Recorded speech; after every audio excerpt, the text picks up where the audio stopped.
What do you want to be known for, seen for, and what do you believe in? Savage out there. Yeah, it's PR, not ER. We can relax a little. I'm not saying the lies, you're just saying the truth. Oh yeah, I love that one. Hey guys, today we're joined by Rebecca Emery, founder of Not Born Yesterday, the no BS PR agency helping ambitious founder-led brands and leaders make real noise and real impact. After a decade in corporate communications, Becky launched her own agency to change the way that people think about PR, not just as crisis communications or headlines, but as the art of shaping perception, building trust, and cutting through the noise in an AI-driven world. Becky, welcome to What I Wish I Knew Sooner. Thank you. For anyone who might not know you, could you start by telling us who you are, what you do?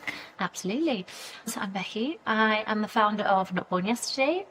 We are an agency that specialises in more of the sort of PR for fast growth founder-led businesses. I've been working in the industry for over 10 years now, and I really wanted to partner with founders and take them on that journey. So that's why I created Not Born Yesterday. Wow, amazing. So you've said before that PR is not just about getting your name into the news, it's about managing perception. What do you think most people are getting wrong about PR? I say this all the time, and it's, I don't know if this is the right phrase. Bang the drum out, whatever the phrase is.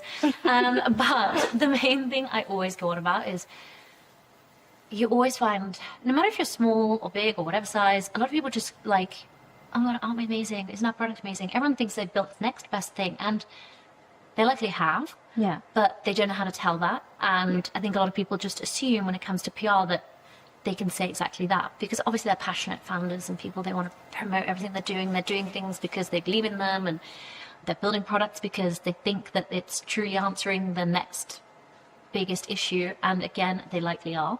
But there is a misconception around just saying how amazing it is instead of actually telling the story behind it and finding how you can attach what you're doing and building to wider situations. So yeah, the most common mistake you find is a lot of people just go, we're great.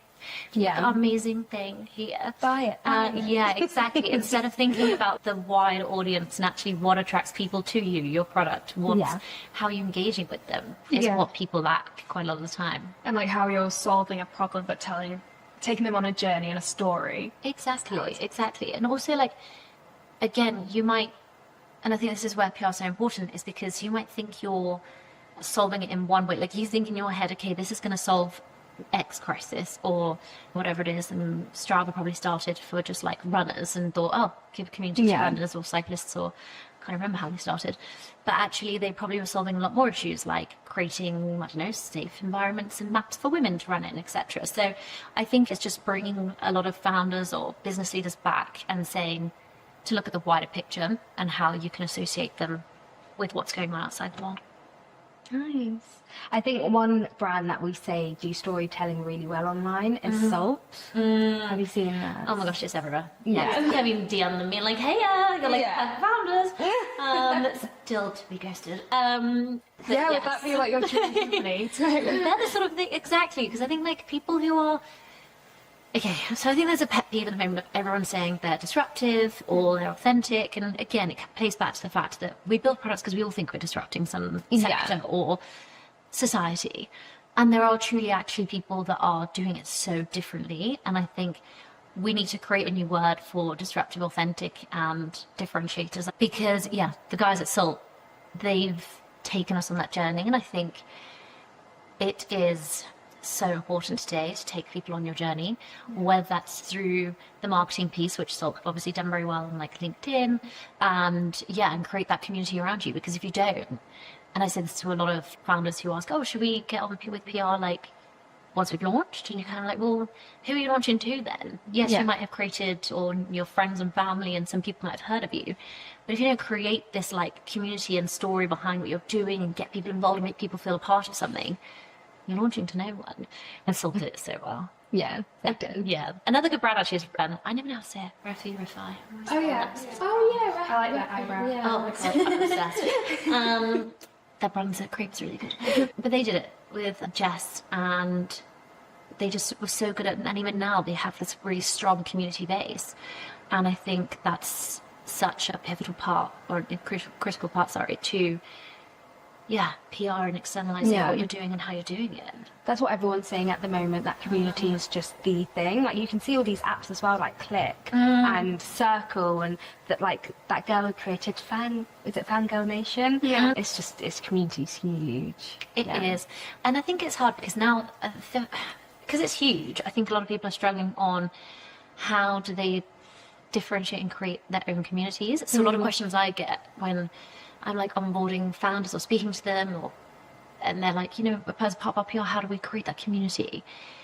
And it's now hard to differentiate, because I think you find a lot of people might be like, oh, well, let's do a run club. Sport will have done their run club, and it's perfect for them. But then how do they elevate that to differentiate themselves from all the other run clubs that exist? Yeah. So it is really hard. Like, you need to now understand what community means for you, because everyone is trying to create a community to buy into who they are, what their product is. Yeah.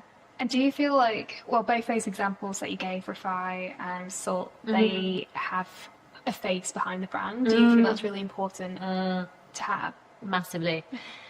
And again, it comes back to why I created the agency and started the agency. It's because you're seeing now, like, people buy into founders, their journey, and then ultimately their product. Again, you just need to look at things like Tala and Grace Beverly, or I think Perfect Ted and Marissa and the twin brothers. Oh, I love them. She's so nice. She just looks they're just incredible. Do you know what I mean? And what they're doing is insane, and how they've completely got everyone on board with this whole matcha lifestyle is amazing. But the fact is, would you have probably known about Perfect Ted or Perfected? I don't know how they say it, but would you have probably known about them or Salt or all these other brands that you actually think found first? And you think, oh, it's really cool that Millie, the social media influencer, is creating Salt. Do you know what I mean? So it's about people connect with the human just as much as they do with the brand. Yeah. And I think if they can connect with the human, they're like, oh god, that must be amazing. Yeah. And again, it comes back to like Grace Beverly, who yes has Tala, but has like the productivity method and has all these other branches that people just automatically must buy into it because it's got the Grace effect. So yes, and I think putting that human touch and human face in a world that we live in right now, which is so like AI driven, is so important, because I think people genuinely don't know sometimes what's real, what's not, what they're buying, what they're not. And if they know the story, they know why a business was started, created, the challenges in facing that, what they're tackling, it just helps differentiate yourself, especially, like I said, in that noisy world that we live in today. I do feel, though, that it's a little bit easier when you've already got a platform to begin with. 100%. Rather than you've created a business and now you have to put your own face out there and create a story behind it. Like people like Grace Beverly and Millie, for example, they already had big platforms, didn't they? Yeah, they did. But I think like the two sisters from Ivy, who were recently on Dragon's Den, they've started Ivy, the platform, I'm going to get it wrong, but basically it's filling a gap in the sort of job market for people returning to work. So naturally, like mums who need to get back to work and usually apparently take like a more underpaid job or something just to get back into the industry that they were in for. So it's a platform that actually matches people returning to work with businesses. But they really, they've built their community in a very interesting way. Before, Dragon's Den was only, it went live a couple of weeks ago, I think, a few weeks ago.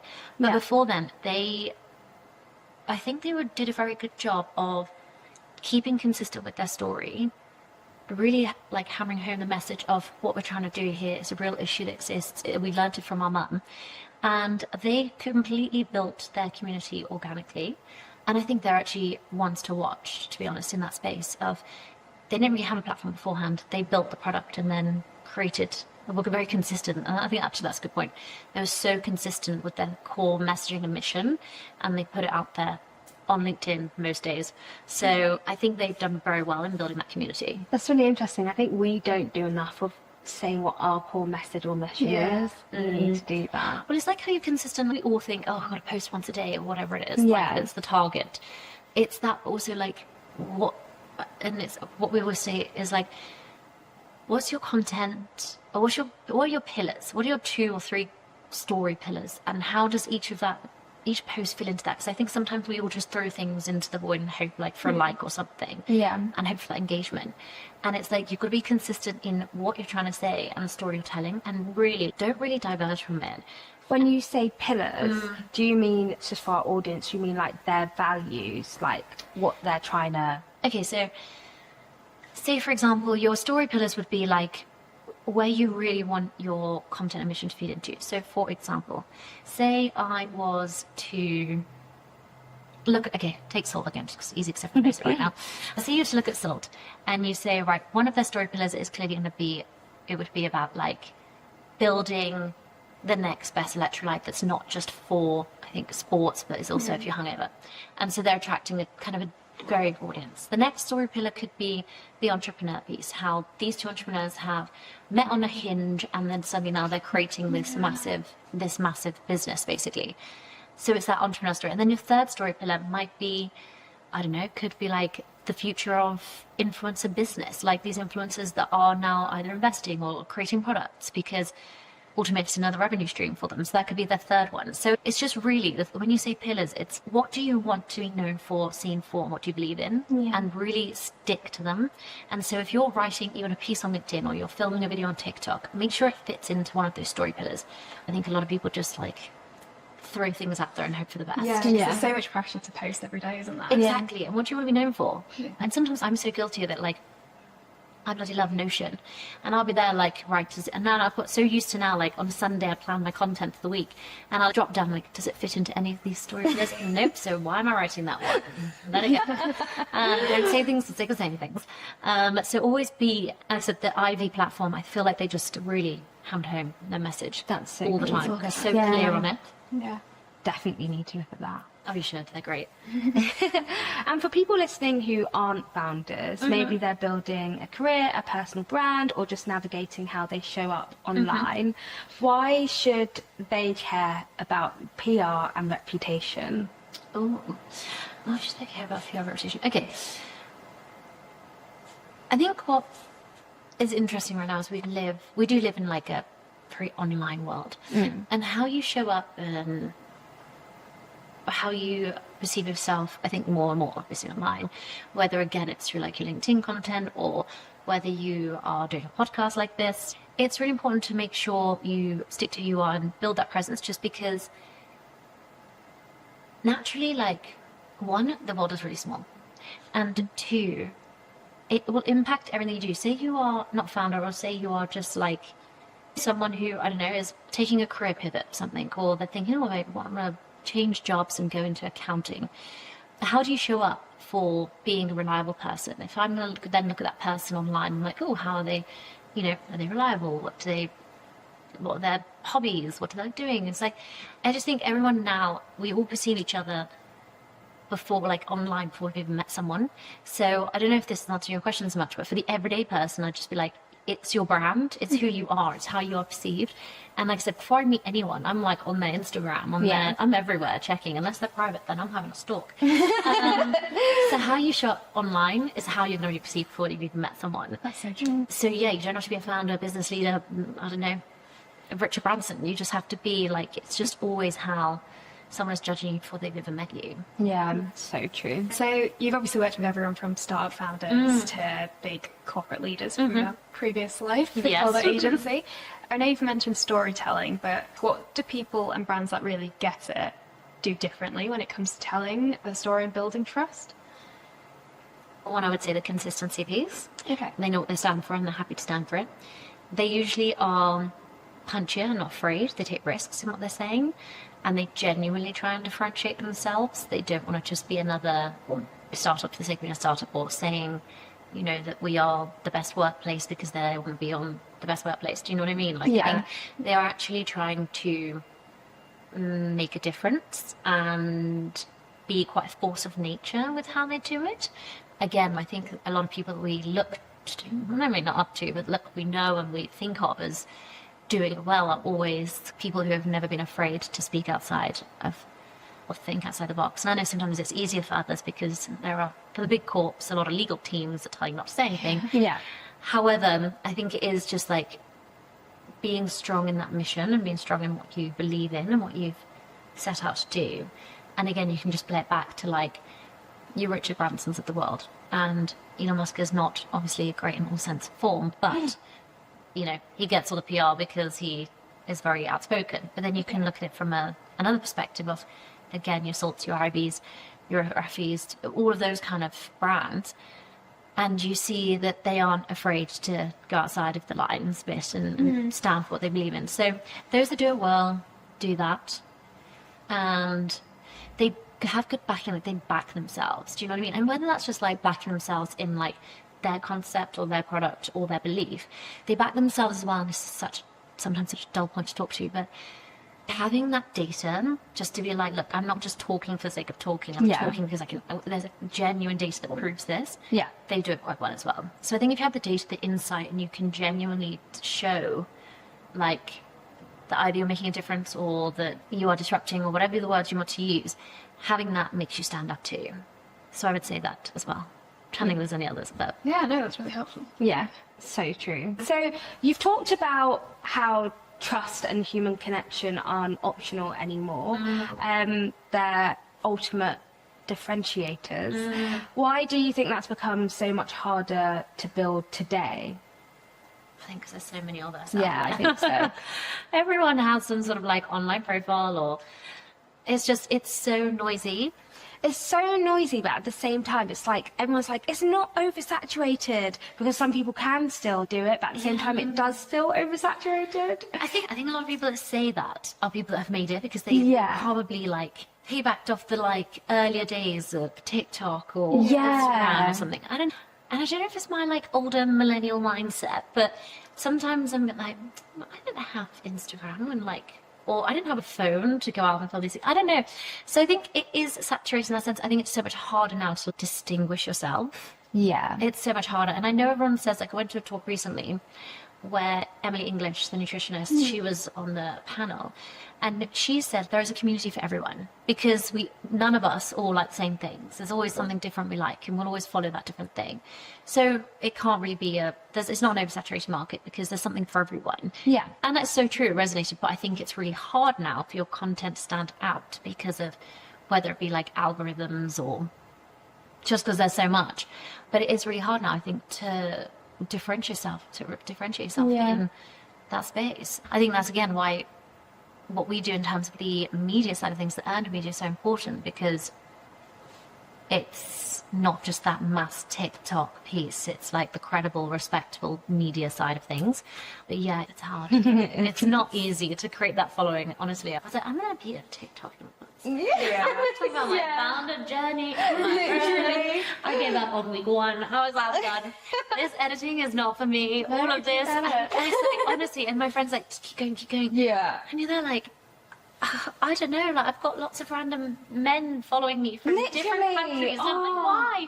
My content is not for you. I don't understand why that keeps happening on TikTok. And then, like, I'm like you, I'll be like, part 1. Yeah. And I'll do part 2, and then leave it for months to be like, part 1. Honestly, it's so bad. And I'm like, okay, how do I make my captions better? And honestly, I was like, what music do I use? And like, oh God, it's just such a world of like, how the heck does this work? And I know that if you keep at it, everyone's like, if you're consistent, you'll be fine. Yeah. I'm just like, oh my gosh, for the amount of effort that goes into like, you have to, I understand how people get people. It's like building a business, create your content, go network, go actually service your clients. It's like, and then you have to think about editing a TikTok at the end of the day. Honestly. I don't know how people do it. I have the utmost respect for people that do all of that. Because What is your favourite platform if you did have to pick one? I think I like Instagram.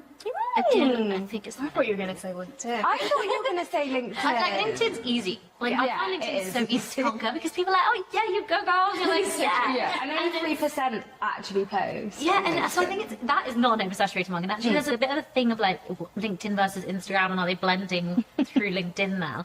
Because everyone is insights their personal life on LinkedIn. Yeah. And like, oh, it's a hot day for me, and you're like, oh yeah, and all these images and videos. But I think with Instagram, it's like loyalty. If you have a following, they've wanted to follow you for a reason, if that makes sense. They're not just doing it like, I find TikTok is like, rah, rah, rah, and you're like, yeah, we're going to follow. Like, but I feel like on Instagram, it's like you do create some like, I don't know, maybe more genuine following, if that makes sense. And that's only my experience. But I always find people like to actually follow someone on Instagram is on I feel I'm following on any of the other platforms, and I feel like they actually want to engage with That's you. very true, yeah. So that would be why. Yeah, LinkedIn at the moment is like freebie. So everyone on there it be like, really I is. just went today, it was really hard. And then everyone's like, love.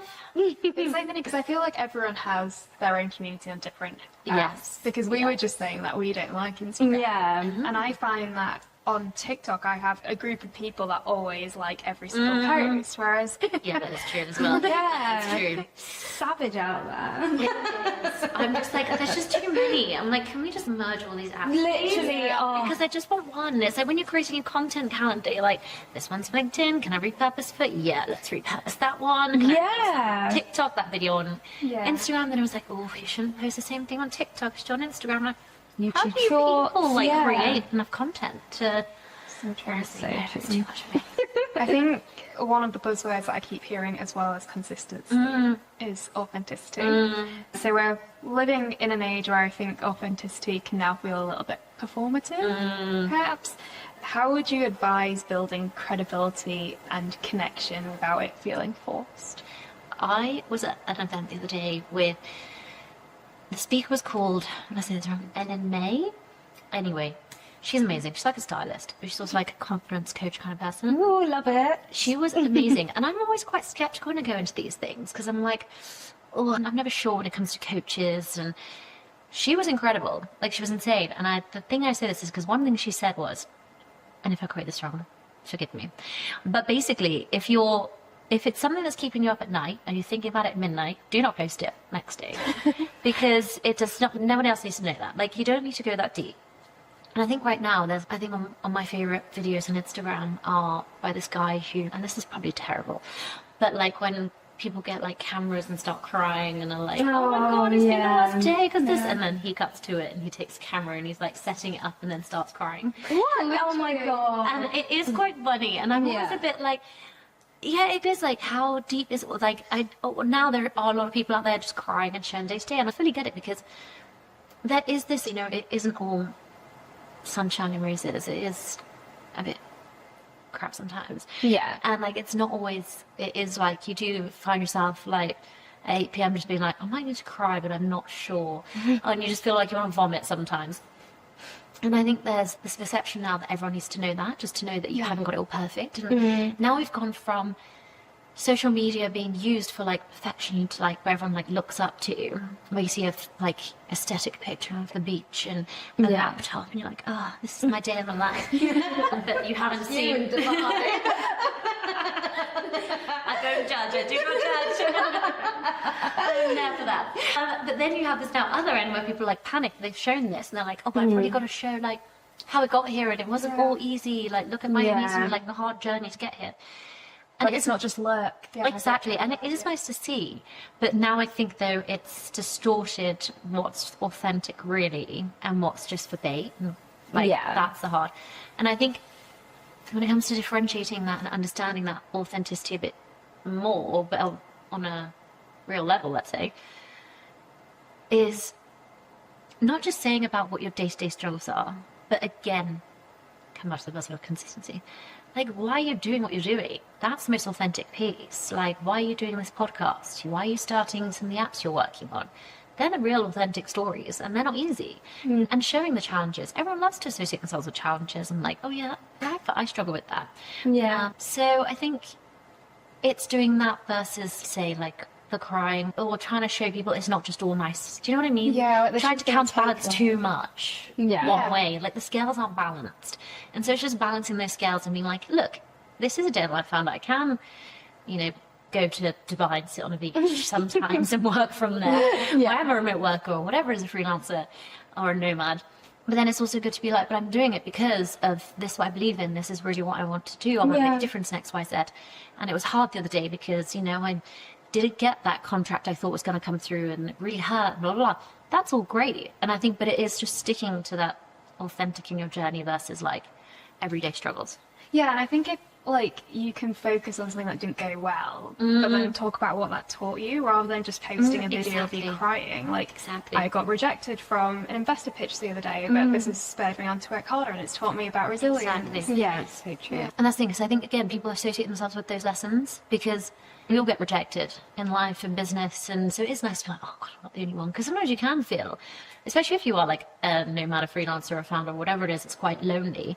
It can be nice to be like, oh, okay, good, I didn't just experience that today. But yeah, like you say, it's just making sure it's done in a way you can show it's authentic, because it really is who you are as a person, and not just going too far the way. No one hate you. So we wanted to talk a bit about AI. Oh, of course. I saw on LinkedIn, I think you had a post about GEO, which is generative engine optimization, and how tools like ChatGPT are changing how people and brands are now being discovered online. Can you explain what this shift means for brands? Yes. And to be honest, it's something I'm also still learning, because I think my background is still quite like traditional PR, and it's that media side of things. But one of my clients, Seek, they are a digital marketing agency, and actually just having conversations with them constantly, I'm learning so much about this kind of like cross-brand, and actually how we work a lot more in synergy than I think I realised in terms of marketing and PR. And it's interesting because a bugbear is always when people are like, marketing, PR marketing, and you're like, no, they are different. But where you show up is so important now.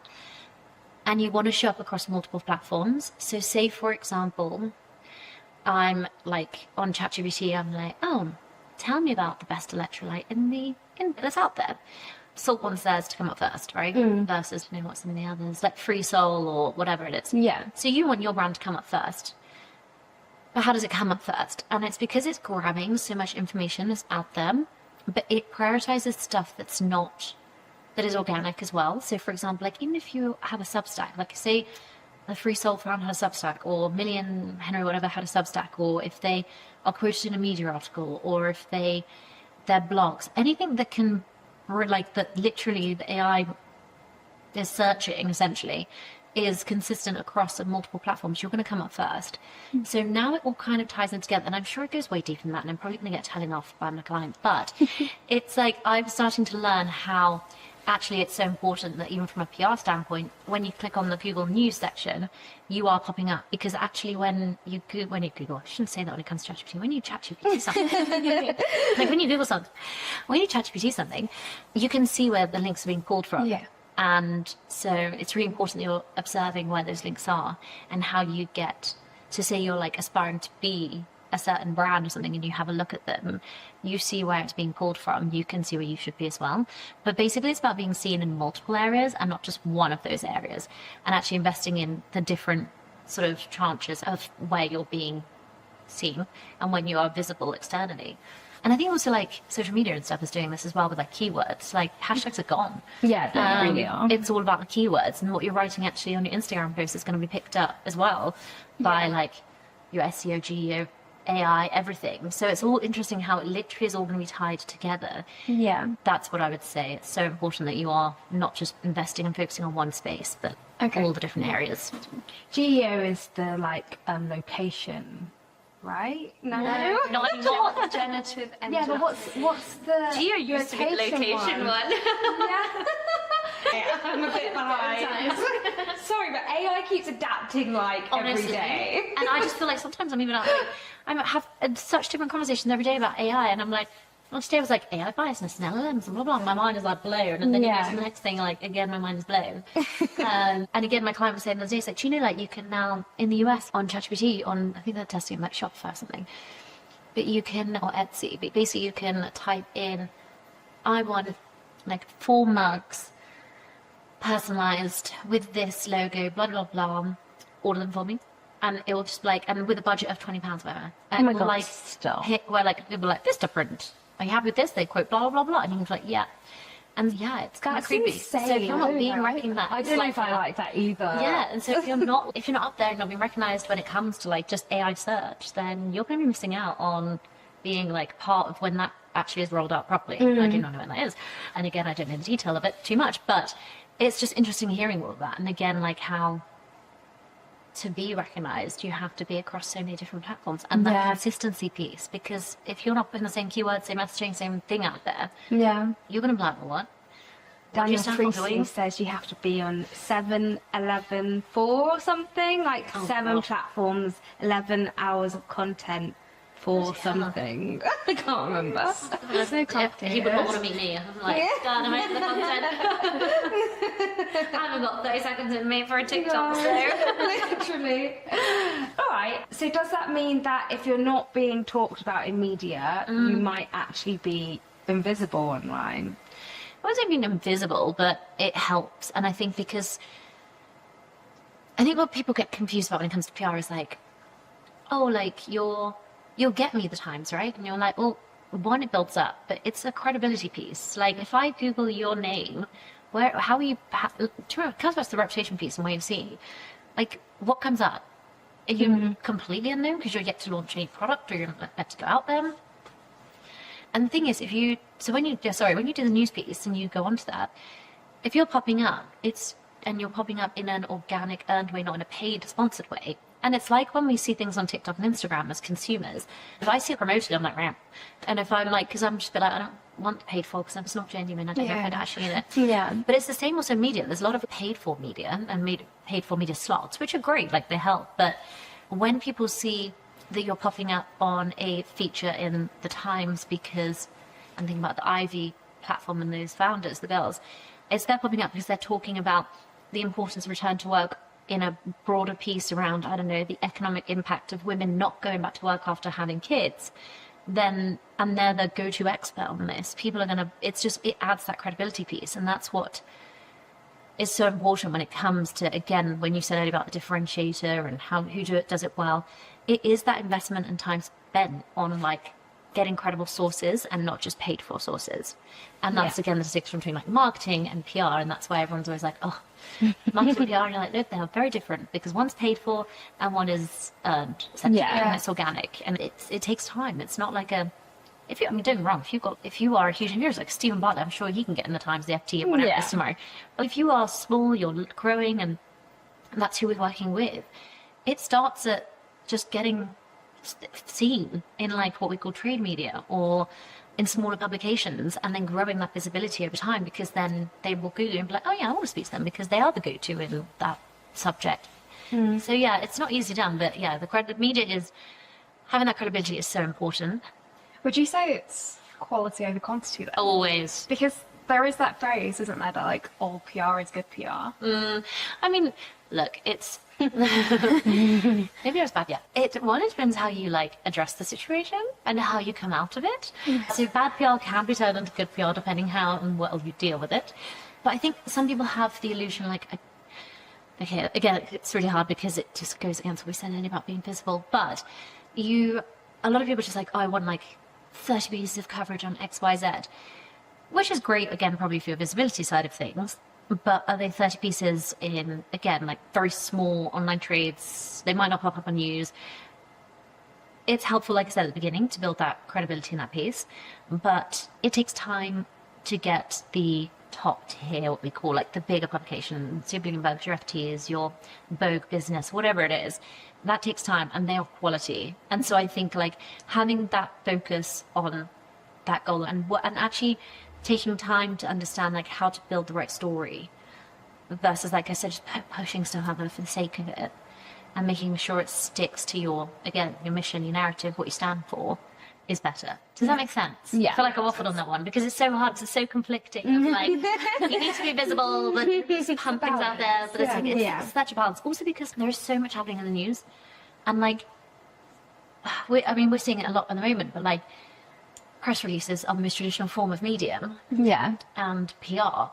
And I actually met with a fan the other day, and he was like, oh, we had a PR agency, but they were just pushing out press releases, and then they turned to us and like, yeah, it's not working, not getting coverage.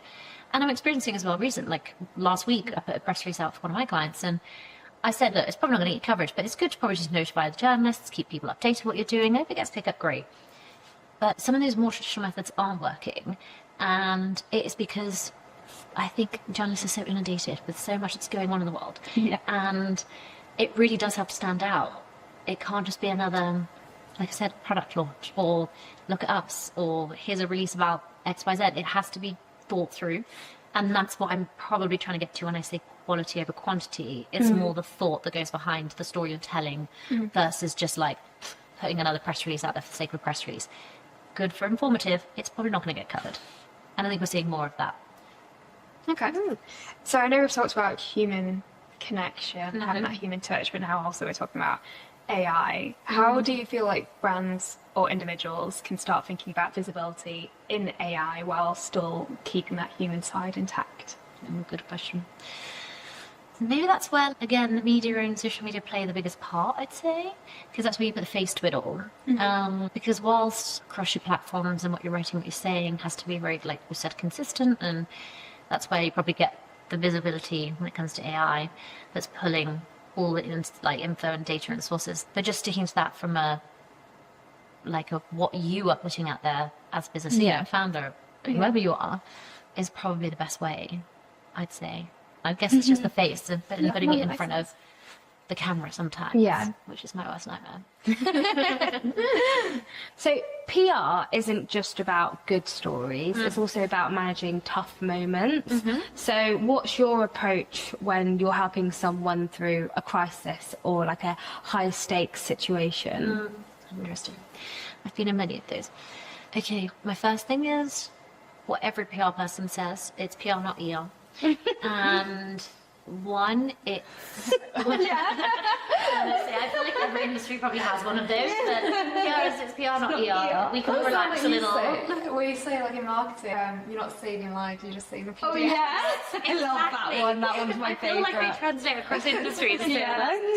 So yeah, I'd say that. I think then it's a case of always being true to the situation. And sometimes you have to hold up your hands and just be like, our advice normally, again, it all depends on the situation, but always be authentic, just I hate that word. Always think about it carefully, be thoughtful in your approach in response to a bad situation or a crisis. Even if you are like, well, no, we're not in the wrong, or we didn't do this, or whatever it is, always be sympathetic to the person that's been impacted, or the company's been impacted, or whatever's been impacted. And just make sure, like, you back it up. If you feel like you are right, then that's fine. Put that in with it. For example, say, look, really sorry I've experienced this, but we know X, Y, Z, or this is how we operate. I don't know, but basically always come from that human to human approach when it comes to a crisis. We are all humans at the end of the day. We don't need to get defensive all the time when it comes to certain situations. So diffusing it is always a bit better than getting really reactive, defensive. And when I said earlier about being punchy and staying in, like, maybe that's when you did get less punchy and you stay in the lines. But it's a hard one because, again, it does depend situation to situation. And some can be really bad and some are, like, not that deep. Yeah. But I think the main thing across any of those is just think human to human. And sometimes you have to just put your hand in, like, sorry. So do you think it's best when a company takes accountability rather than stay silent? Again, it depends on the situation. I'm trying to think of an example that I was accountable to in mind, but I don't know. I love how we're just abusing salt. I'm not even using salt. This whole entire S-U-L-T.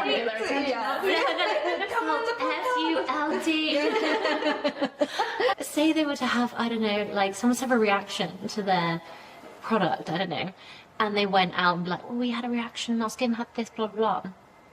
Ultimately, that person could have read the ingredients and it's their decision. But at the same time, you don't want to sit there and be like, oh, yeah, we're really sorry because we should have thought about you and that allergy you have. You know, and that's the situation where you've got to be like, we're so sorry you experienced this. If you need to understand better our ingredients, please. And then make maybe like a blog on the different ingredients and the different reactions that could happen. Do you know what I mean? Yeah. So it's like how you don't need to be like, oh God, we messed up. But it's always good to be like, think about how you are perceived in that situation. And I don't think silence is ever a good option. Unless like you need legal involved. Yeah. And they say stay silent.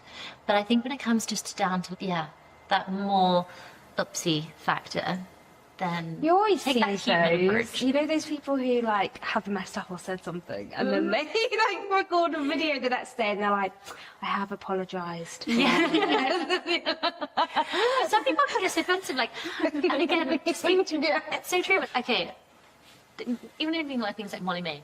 I was thinking of... I am like a Kardashian, Molly May. I'm a reality TV. I we love are all of too, that stuff. yeah. Like, I'm here for all of it. Okay. Okay, in season 1 of the Molly May documentary, I think there was something wrong with like the fabric or something, just pulling for the price. I can't remember, but I remember she was drafting something to put on Instagram to be like, sorry, blah, blah. But I don't think she really said sorry. I think she said something like, we have contacted manufacturers and we've told them this isn't right, blah, blah, blah. And I remember thinking to myself, oof, it's a very strong approach, you know, like, it was quite defensive. And I remember thinking at the time, like, just take a step back. Like, she was so quick to react on her social media and from her personal work. Yeah, that's and you saw, like, behind the scenes that, yes, she was a PR person and a management company. But no one was like, it didn't look like anyone was, she was just like, guys, does this sound right? And she was like shouting out to the Navy team. And they were like, yeah. And you know, they're like, I really don't think that does sound right. Because you just basically said, sorry, manufacturer in China, you messed up. Yeah. But then on season 2, it was quite funny because doesn't she have some mix up with the whole, I've had a really crap summer. And they're like, how can you say that? You've done loads of stuff this summer. Like, think about your audience. And she obviously comes out and apologizes. So it's so interesting. I think like people take a different approach when it comes to something personal, like her summer holiday thing and the situation like I haven't had any fun this summer, versus the business piece where actually she probably, you know, that's the piece that people invest their money into. And don't probably invest into her as well as a person, but you know, if that maybe situation didn't have her behind it and was someone with less of a following, that could have been huge to the future of that business, because people could have read that and been like, all right, you're the one that commissioned that factory, so don't get too up in arms about the factory making it wrong. Just you ultimately were meant to do the tests and it's your product, it's who you are. So I don't know if we can all go back to that scene and see what she actually wrote, but I was a bit like, ooh. Okay, but it's different now in how much everyone's online these days and I'm so sorry you said this. It's so interesting, my boy, it's so interesting to see how when it's personal about you and everyone's so quick to be like, I'm so sorry, because they're so scared of how they're perceived. But when it comes sometimes to businesses, it's kind of like, does anyone want to take blame? Sometimes? It's like this week with the BBC and the CEO stepping down because of the whole modification, I think, of a video with Trump and that went out on a panorama. And like ultimately, the CEO, she has to step down because like she is the face of it. Is it completely her fault? Probably not. There's a big team behind her. And sometimes you just need to hold your hands and be like, we messed up. We're going to take accountability for this. So again, it just varies, but it is so interesting how personal apologies can be quite different to business apologies, even though they are very intertwined in today's world. Yeah. It's so funny when you talk about the maybe in the TV show, because the thing I go back to is there's so many hours a day. Oh my God, do you remember when she was on that little thing? That was years ago, wasn't it? She was like, we all have the same 24 hours. And you're like, look, I do love you, Molly, but come on, girl. We don't all have the same 24 hours free, okay? That was a disaster for her. So you've worked in both the corporate world and the founder-led world. What are some of the biggest lessons that you've learned about resilience, reputation, and leadership along the way? Interesting. Oh, good question. Okay, when it comes to leadership, I'll start there. What I've seen and probably what I've learned is bring your people on the journey with you, and good leaders are also leaders that they know their team's names, they know what they're doing on the weekends, they take an interest and they're genuine about it, you know what I mean? And I think that's always the leader I hope one day I might be with the agency when the agency grows to a certain size. But I think having that personal connection with the people around you that have spent their days building your business and you up should always be recognized. So I think a really strong leader is someone who builds a good team and is personal with that team and gives back to that team. And then resilience is knowing that like you're ultimately taking a risk. If everyone takes risks, right? And I think if you are, whether you're a founder or whether you're an established, like say Richard Branson or whoever it might be, but they take risks knowing the risks could fail.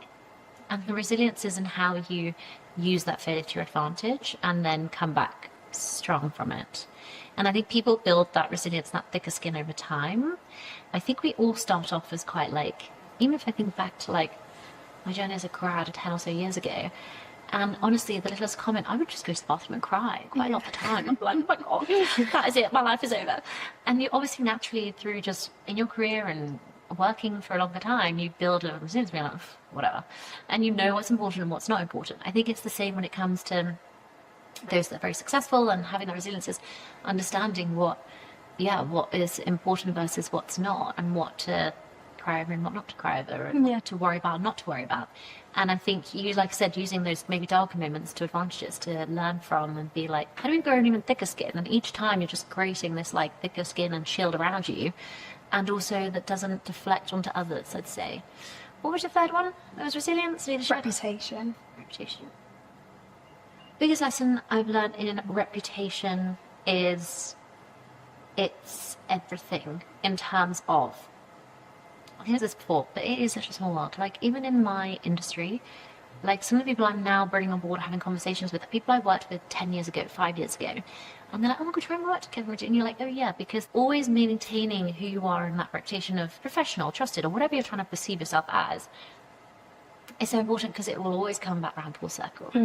And it's in those moments, like I'm even calmer. So I'm always like, it's the same in life. Like, it comes back around. It's so true. So however you and I or whatever portray yourself is always what you can be remembered for. And just remember, like, whenever you show up for something, whether it's in the media, it's online, it's here, or before when we met earlier, it's always like being true to how you want to perceive, like, people to perceive you. And, you know, and when you guys go away and be like, oh my god, God, she came on podcast, chatted away, but didn't really talk to us in the background. Do you know what I mean? So I'm like a quite chatty person, like a waffle, like do this.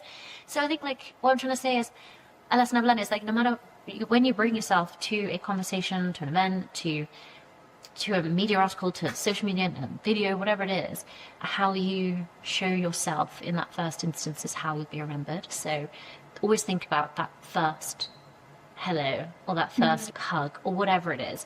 And it's interesting, I had once at my old company, they have an external person come in and teach you about confidence and how as a woman you should be confident in certain ways. And I remember walking into this room and she was just sat there on her own. And I walked in and I was the only one in this big room. I was like, hiya. And she was like, you're right, yeah. And I needed a glass of water. So I was like, get myself a glass. Do you want a glass of water, by the way?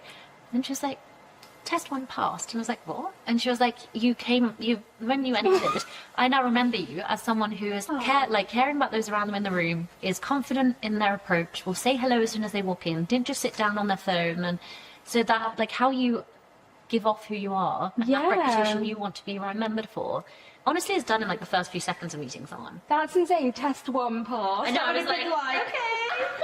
Pass what? I don't know. And I don't know if she was joking or not, but I was like, okay.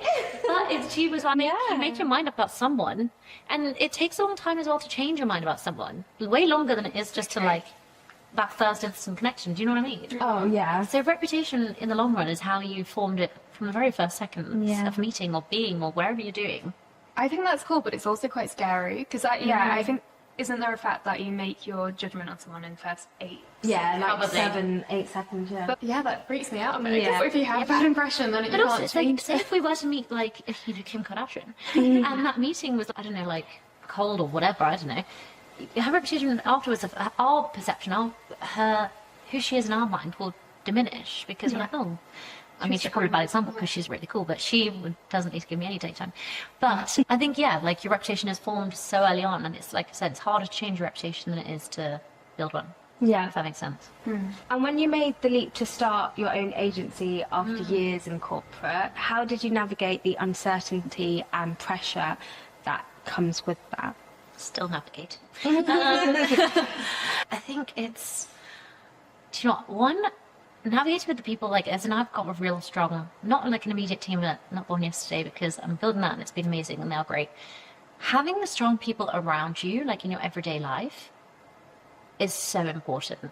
And navigating some of these challenges are sometimes when you can, like, you know, your friends aren't going to necessarily get what you do, nor is your partner.